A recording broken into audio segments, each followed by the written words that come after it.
All right. Are you ready? I guess.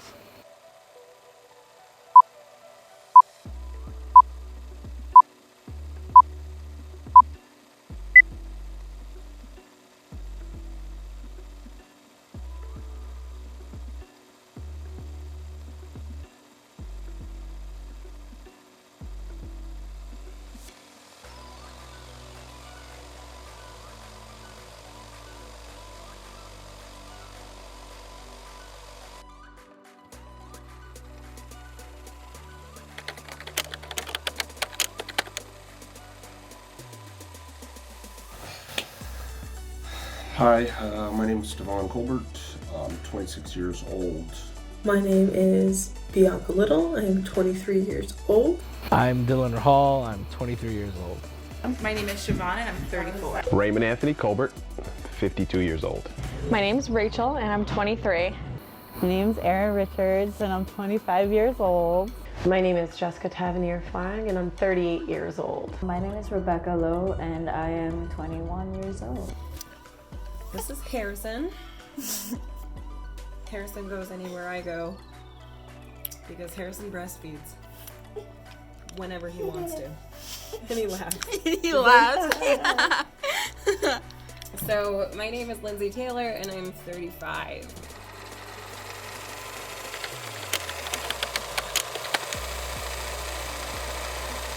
My name is Myra and I am 47 years old. I was born in Worcester, Massachusetts, but I was raised in Hampton, Connecticut. I live in Danielson, Connecticut.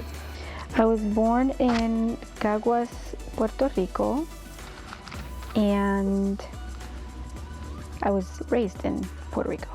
And where do you live now? In Danielson, Connecticut.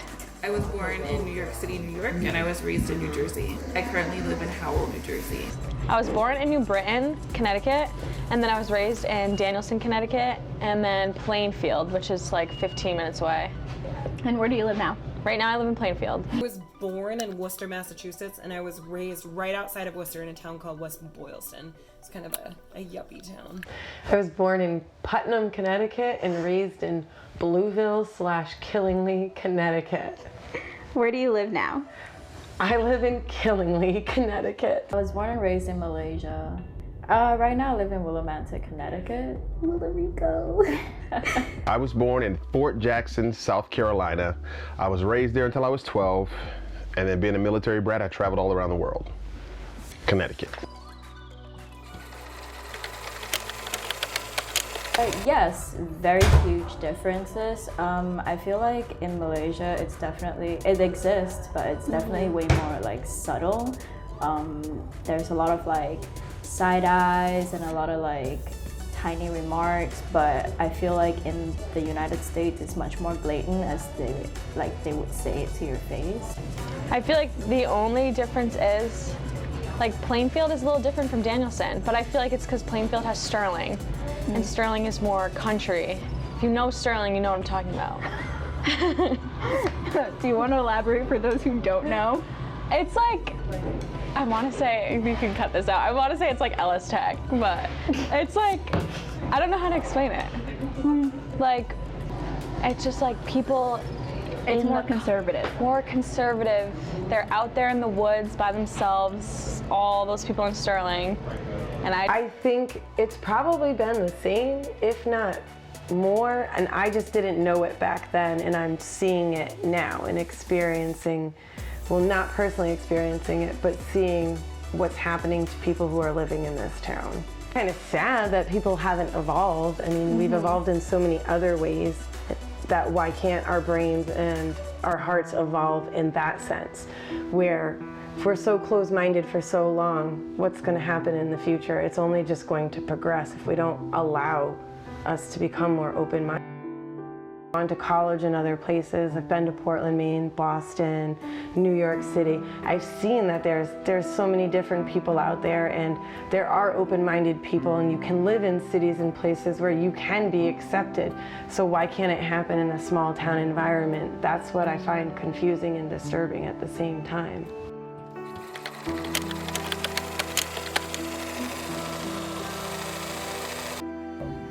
I'm half black, half Puerto Rican.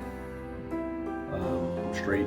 I identify as a biracial, black female.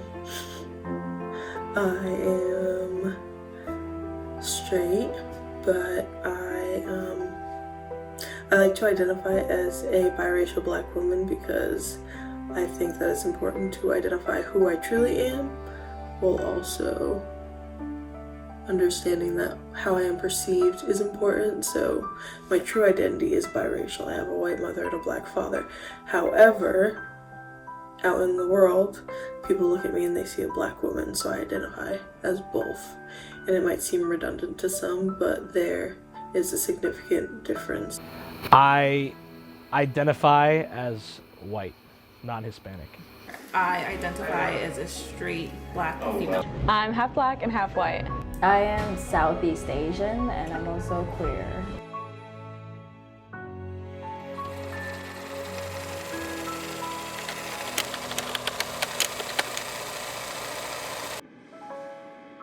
Actually in first grade, and I remember a few kids referring to me as the Chinese girl or the Asian girl in the classroom, and that confused me because I am not Asian. I'm from French Canadian descent, so I didn't understand why I was being called the Asian girl, the Chinese girl, and why some people were treating me differently because of that. I spent my entire life comparing myself to my white mother, and I didn't understand why her experiences were so much different than mine. I didn't understand why people constantly asked if I was adopted. I didn't understand why my mother told me that the cops were there to protect me, while my father taught me how to protect myself from the police.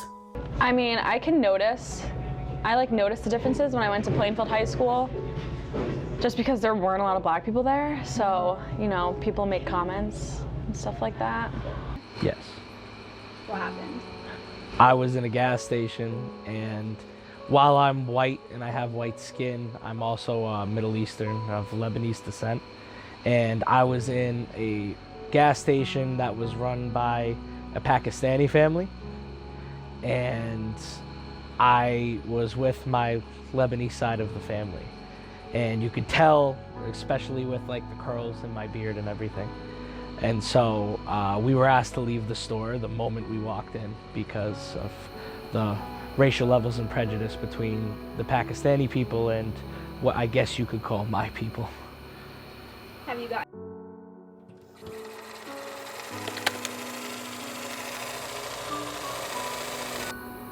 I mean, I wasn't discriminated on because of my race or anything, but because I'm a woman, there's definitely been times, I don't know, like I worked at the casino and you have a lot of Asian clients coming in because I worked in credit. So like a lot of the Asian men refuse to look at me, talk to me because it's their culture. And then all ethnic backgrounds are all at the casino. So it's like a melting pot.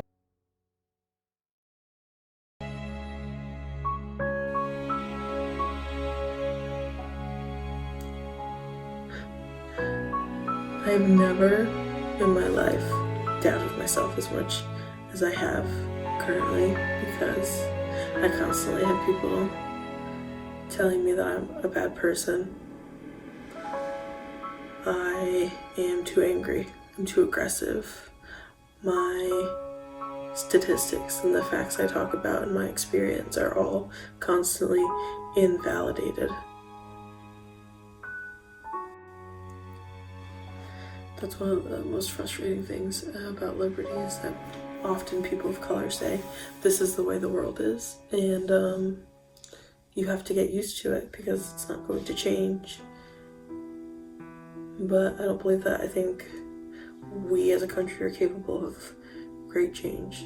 I just think that more people have to be willing to try. I'm tired. Because I went to the dean of my law school and I said, hey, these are the comments my classmates have made, and we need to make this law school a safer place for people of color, because at this moment I will not help you convince any person of color to come to the school. And my dean pretty much said, hey, good luck. I don't believe in good marriage, but I'm still a good advocate for people who are gay. And I think the people in your class who don't understand the racial concepts can still treat people of color the same way they treat white people, because under God we are all one race. But you see, what they don't seem to understand is that, well, yes, under God we might all be one race. Scientifically we might all be one race, but you can talk about these ideals and you can talk about science, but you can't deny the truth of society. And in society, race still exists. Race still separates us. So I'm tired of hearing about what we are under God, because when I walk out the door, God might be with me, but he doesn't protect me. I just think people need to understand that microaggressions are just as painful as full-blown overt racism.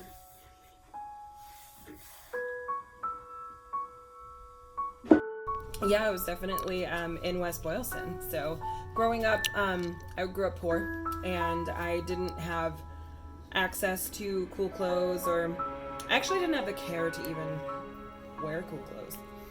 What I thought was cool was things that were comfy, and I would wear like striped shirts with flannels.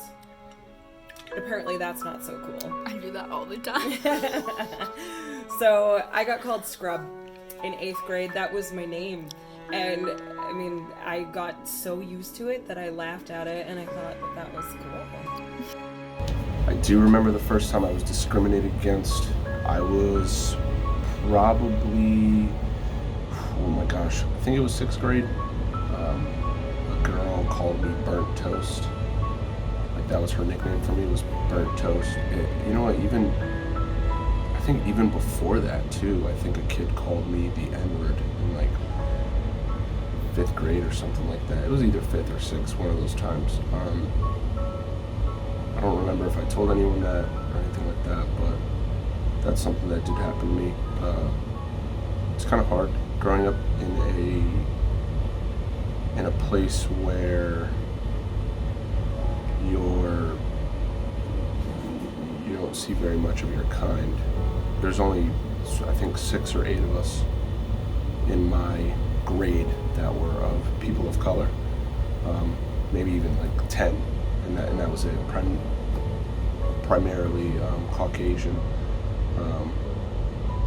but for minority-wise, I would say probably like 8 to 10 people. But I think that was the last time. I think that was like the first time I was discriminated against. It didn't make me feel good, but I was young at that time, so I knew it was wrong, but I didn't really know how to feel about it. But I did bring it to school, like to the natural people that needed to know about it, like principals, administration. They took care of it, they handled everything. Looking back on it now, I think about it and I'm like, man, as kids we're stupid, right? We're just, as kids we're not stupid, we're innocent, I would say, and we don't think everything's like mean in the way that we would perceive it and stuff like that. But times have changed, definitely.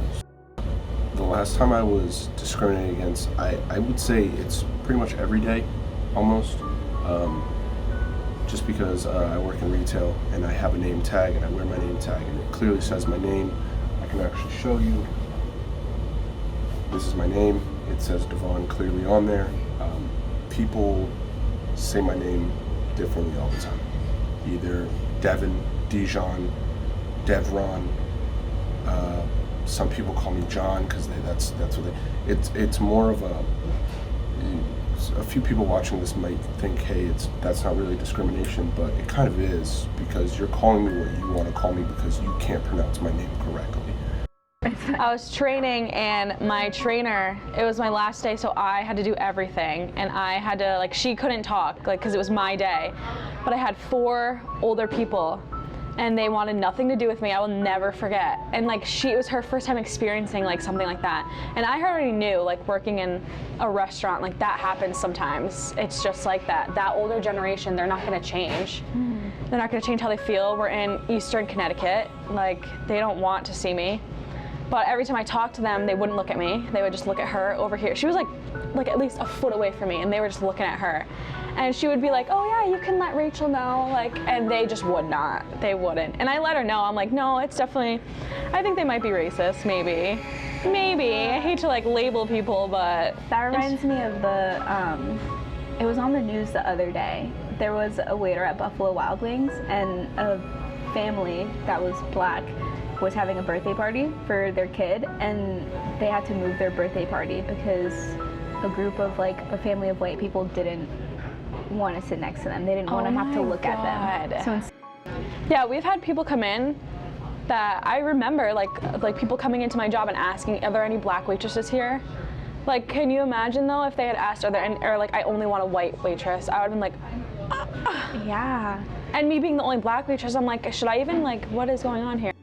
The last time I was discriminated against for being Asian, I guess, was when I was a junior in college. I was working at a Thai restaurant in Portland, Maine, and a white man in a pickup truck pulled up to me and called me, do you want me to swear? No.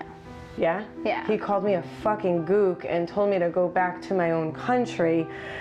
And I looked at him and said, I am white and American, so I am in my own country. I'm not sure what you're saying. Wait, what does gook mean?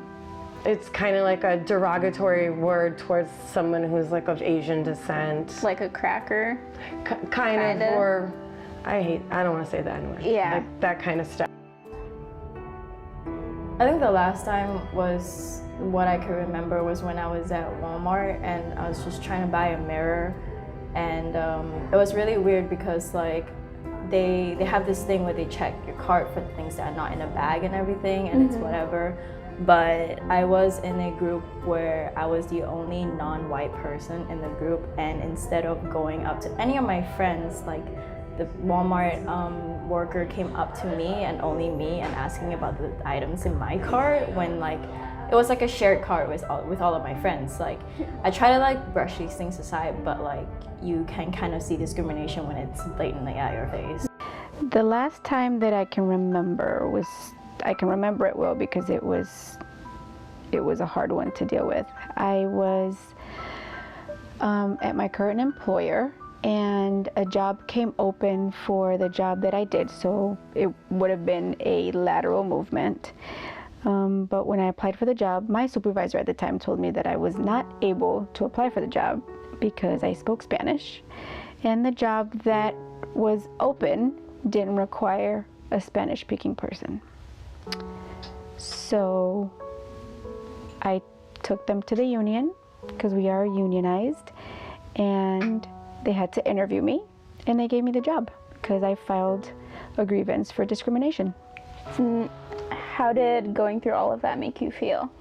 It felt good only because the person that was helping me was the one that said, this is discrimination. This is not right. And this woman was a white woman, so she was the one that helped me, and the process was easier because she was on my side. So it was good. It ended up being well because I got the job.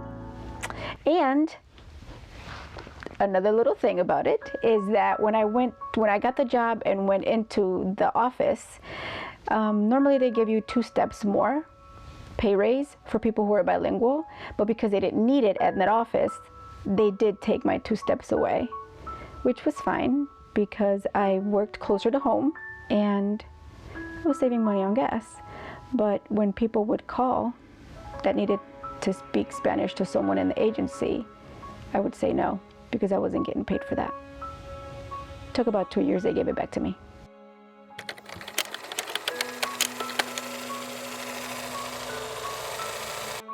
Because I'm a black man. I mean, well, I'm taller than most of the population. I don't know if it's a That height could be thing. a factor. It could be. It could be. I wear a larger shoe than most people. Yeah, that could be an issue. You know. Yeah. My teeth are different. Yeah. I think that's it. You have glasses. I do have bad vision. Mm-hmm. Yeah. That could be a thing.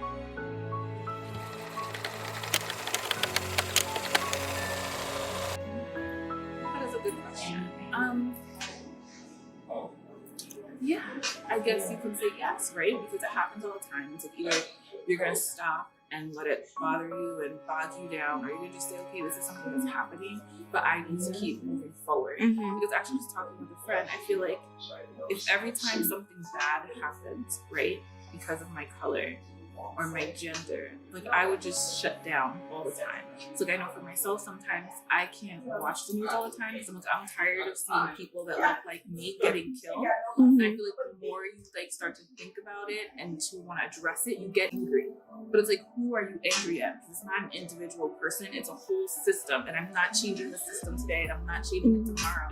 So like sometimes you just have to step back, take a breather, because you get so frustrated because it's so ridiculous and it's literally everywhere you turn. Yeah. And I realized that I am very fortunate because even though I am a Black woman, I don't fall into like a lot of the stereotypes and the situations that society would say that Black people typically find themselves in. Like I have a career, I'm educated, I'm not a public assistant.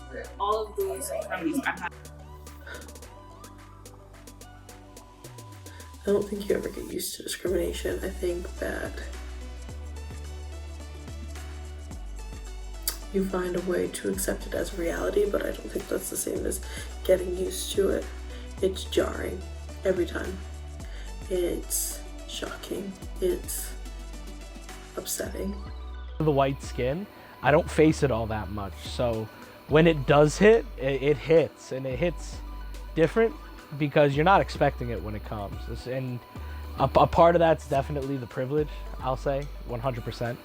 But when somebody gets that part of you that most people don't even know just to look at you, it kind of resonates a little more. No, because it's not right. Like, it's never right to treat somebody wrongly because they either look different, speak differently, have a disability, anything. Like, we're all human beings. We all have a heart. We all have a brain. We all have these same components. There's nothing different within that. So no, it's never okay. It's never going to be okay, and it never should be. And even working with 6-year-olds, I make sure to tell them, those children, every day to be kind. Be kind to one another. Be kind to everyone around you. Be kind to yourself. I think people are afraid of people who are different. I think they're afraid of people who challenge them. I think they're afraid of anything that is unknown to them. And they're just closed-minded and not willing to accept that. I think people are afraid of change, and they want to stick with what they know.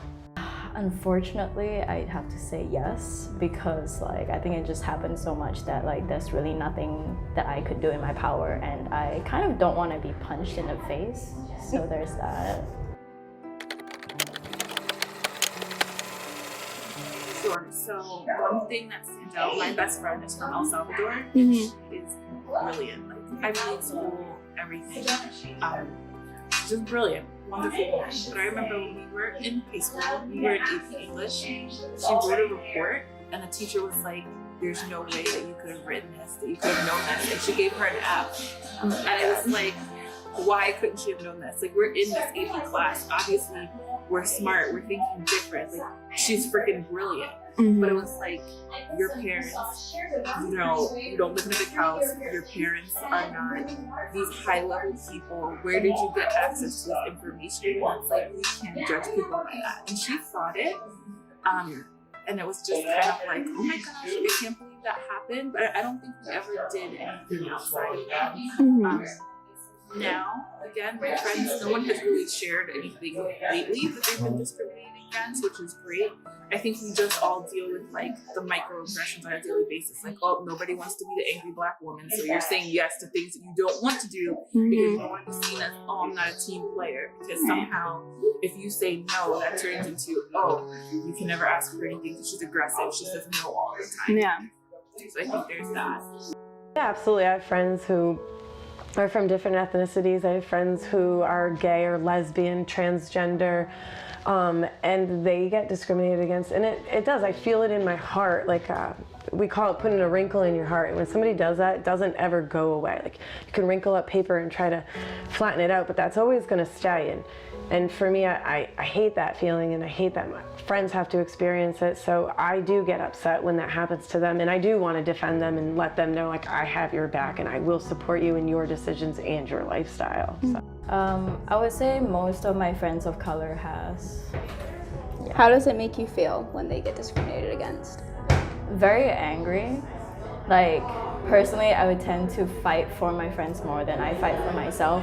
So definitely, I get like super defensive whenever they're being discriminated against.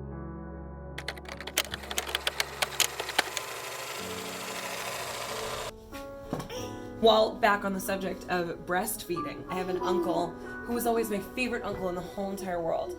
And he came over to me at a family party, and he leaned over and he goes, "You're not nursing that thing, are you?" I said, "Feeding my son?" He said, "Yeah, I'm feeding my son." Yeah, he's a boy. He also has autism, and he doesn't have words yet. He doesn't eat food yet. Again, as if it's any of your business. Right. Some people just choose to breastfeed till their children are 4 because they want to, you know? So yeah, it's affected a lot of relationships. And it sucks, but at the same time, you can't change other people's minds. Right. Like, they're just made up. Like, it's just wrong.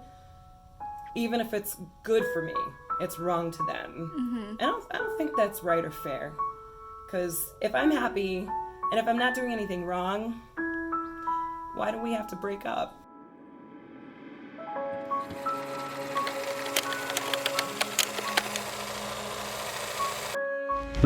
Yeah, pretty much. I think older people are more aware of it because of the times that it happened. Mm-hmm. Younger people these days don't really realize it because the way you guys are growing up, it's more of a social way you're growing up now. Yeah, so we don't really see the big differences. you don't see the way things used to be. Like in my lifetime, in my mother's lifetime, segregation was a thing. So literally speaking, my mother's 70. There was a time when she couldn't go visit her mother at work because it was a whites-only establishment. Mm-hmm. You know, that's in my lifetime. In your lifetime, now you have this president who's recreating this environment that we tried to protect you from, but what can we do? Yeah. Is that like a sense of deja vu for you, or? It's insulting, really. As a veteran who spent my life going around the world to fight on behalf of America, telling people what democracy and freedom was about, to be in this environment now in this time, it's an insult. It's a slap in the face. I think younger folks typically face more discrimination because, like, as like in my generation, like, we're definitely way more vigilant about these things, and we definitely don't throw slurs, or like we think about what we say before we say them, rather than like the older generation might just say what's on their mind.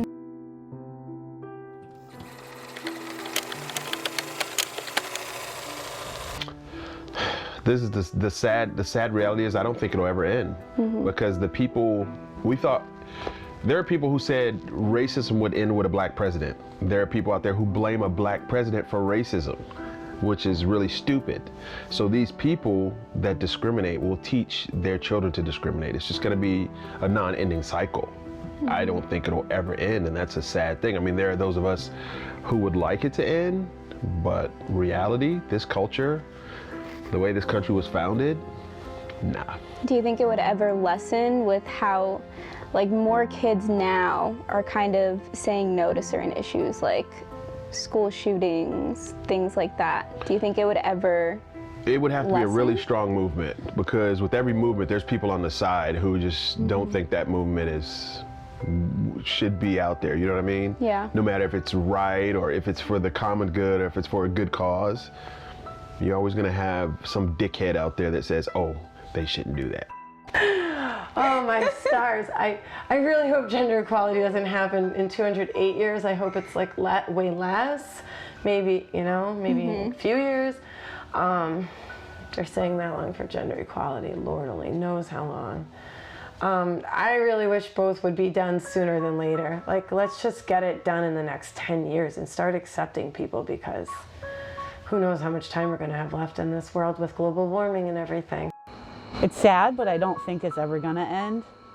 It should, but like it's just people being raised in that culture, people's honestly like religious beliefs, everything. It's just a mixture of. That sounds about right, but I don't think discrimination will ever end.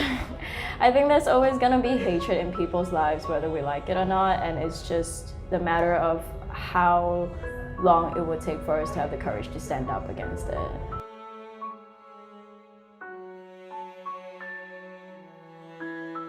You know, gang gang. I probably should have checked her filter first, but she looks fine, right? Yeah, she's on camera. Aaron, you're on camera. Oh, hey guys! You can ask. I have to do a voiceover anyway. You can read the question if you want, and then, or you can. Do you want me to read the question? Maybe. It might be easier for me. Do you want me to like look at you or look over there? What do you prefer? All right. Alright. Are you ready? I guess. So not okay. So three is race, like Hispanic, straight, female. Is that what that is? That's 4. You want to answer 4? Yeah, 4. 1 through 4 and 8. Yes. Okay. Yes. 1 through 4 and 8. Yes. Okay. Are we ready? Are you ready? Yes. Do I look okay like this? Is like lounging? Am I by Africa? Yeah. My glasses okay? Yep. All right, dear. Okay. All right. Do you want to answer all the questions? Hey, man, I'll answer whatever you ask me, if I can, if I'm able. Are we rolling? Yeah. I'm uncomfortable right now. Why? Okay, go ahead. Okay. It's my movie debut. What is your name and how old are you? My whole name or just name? Whatever name you want to give. I don't care. I'm your father. Oh, really? I'm no. 52. You have to say your name. Redo that. Cut. Redo that. Edit. Are you ready for this? Yeah. Alright, I got the caffeine in me. Listen, nobody walk behind me, okay? Ready? Do you want to grab him? You can grab him if you want. That's okay. I don't care.